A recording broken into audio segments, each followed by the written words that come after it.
Detectives, what discovery will traumatize you for the rest of your life? I was previously a homicide detective, but the last case I did made me quit my job and I've been unable to sleep properly ever since.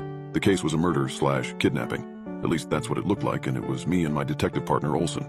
There was a family of 3, the Nebels, who had a beautiful 6-year-old daughter.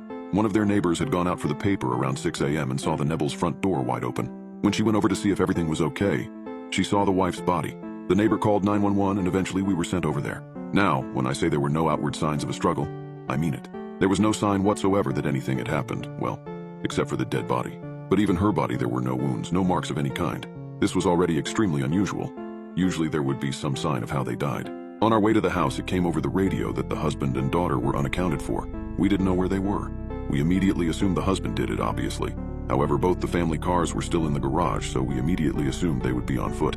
Some officers canvassed the neighborhood and no one had seen them, including 2 neighbors that were on their porches for hours starting in the early morning. No one had heard any kind of commotion coming from their house either. Looking back at it, I now wish we had found them earlier. Maybe the case wouldn't have ended up so effed up. When we got to the wife's body, she didn't have a hair out of place. She was on her back in the kitchen. About a third of her upper body was under the table. We found out after the autopsy that, well, she just died. There was no cause that they could find. She'd been a perfectly healthy woman, didn't smoke, didn't drink, ate right, exercised. It was like she just blinked her eyes and gone from alive to dead. At this point, we still thought it had to be something to do with the husband, but the truth was so much worse. Extremely confused, we continued to search the house. We went through it with a fine-tooth comb, basement to attic, and found nothing. No evidence of a struggle, no weapon, nothing. So we left. We'd spent hours in that house thinking maybe we should come back in a day or two with some fresh eyes. We went over to where her husband, Benjamin, worked. He was a supervisor at a lumber yard. According to his co-workers, he'd shown up at work that morning just before 5 a.m. When he got into work, he started working on a narrow crate thing that he was building in his office. He told his co-workers that the crate thing was a project for his house. According to the other morning supervisor, he'd only built about half of the thing. Around 6:15, he said he was running to the bathroom, and that was the last anyone saw him. They never saw him leave.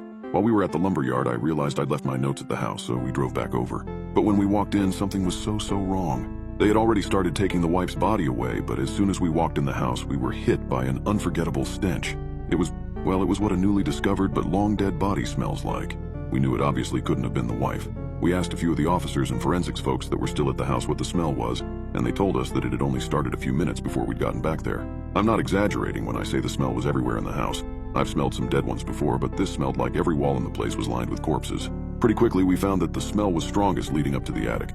We'd already checked the attic, checking it myself probably 5 times at least, but we still went back up to check. I was up the little pull-down ladder first, and when I poked my head up, I saw something. I saw a piece of wood, like a box, a crate. It was shaped kind of like a rifle case, maybe 3 feet tall, 2 feet wide, maybe 6 inches deep, rectangular. It was standing straight up, and there was blood leaking from it. We called the photographers and all the people in there. They all do their thing. And finally, they pull out all the nails and open the box.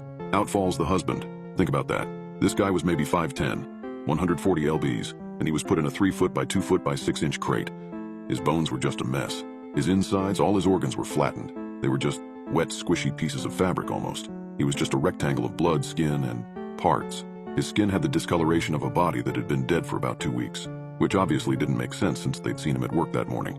He was also missing his eyeballs. We were standing there trying to rationalize the whole situation when something caught everyone's ears at the same time. A little girl's voice calling out for help. What followed was a sequence of all the people in the attic, on the lawn outside, inside the house, all saying some variation of the phrase, "It sounds like it's coming from over there." Problem was, every single person swore they heard it coming from a different direction. Me, I heard it from right above me. No kidding. The first time I heard that little voice say, "Help me," I looked straight up, right up to the rafters. Of course she wasn't there. It was just my brain's response to where it perceived her voices coming from. We had to listen to every one of these people tell us where they thought they heard her voice coming from.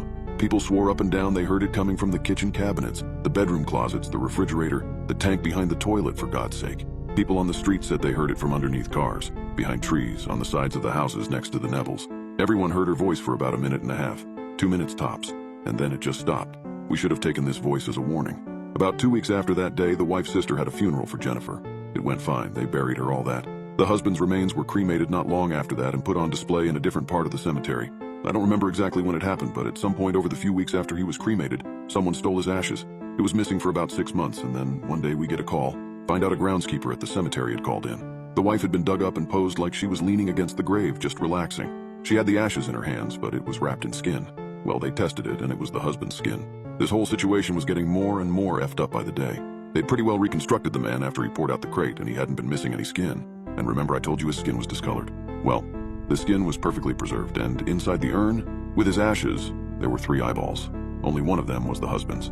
It's been 22 years and I still hear that girl's voice calling out sometimes. And I don't mean my memory or mind is playing tricks on me, it sounds so real. And then I remember it was May 12th, 2007. I was going to pick up a pizza. I saw that girl, I saw Katie Niebel. I don't mean I saw her grown up. I don't mean I saw a little girl that looked like her when she was young. I mean I saw that kid. She was standing outside the Walgreens right by our old house crying. I pulled over and got out of the car, and I started to walk up to her. I can't explain how I felt in that moment. I was nauseous. I was so afraid. Terrified. More than I've ever been. She looked right at me and said in that same voice, "Help me, please." I don't know what the hell happened, but she just disappeared. I never took my eyes off her. She was just there 1 second, gone the next. I thought I was losing my mind. I was seriously worried about my mental health. But then, about an hour after I got back home, the phone rang. It was Olson. Hadn't talked to him in 5 years, and he called me that night. Said he saw Katie Niebel sitting on a bus stop bench, crying. He lived on the other side of the country. He ended up ending his life the next day. There's never a good ending to these cases. That girl's voice still wakes me up in the middle of the night. Sometimes I hear it from downstairs, sometimes from the bathroom. But I think it's getting closer and I don't know what to do.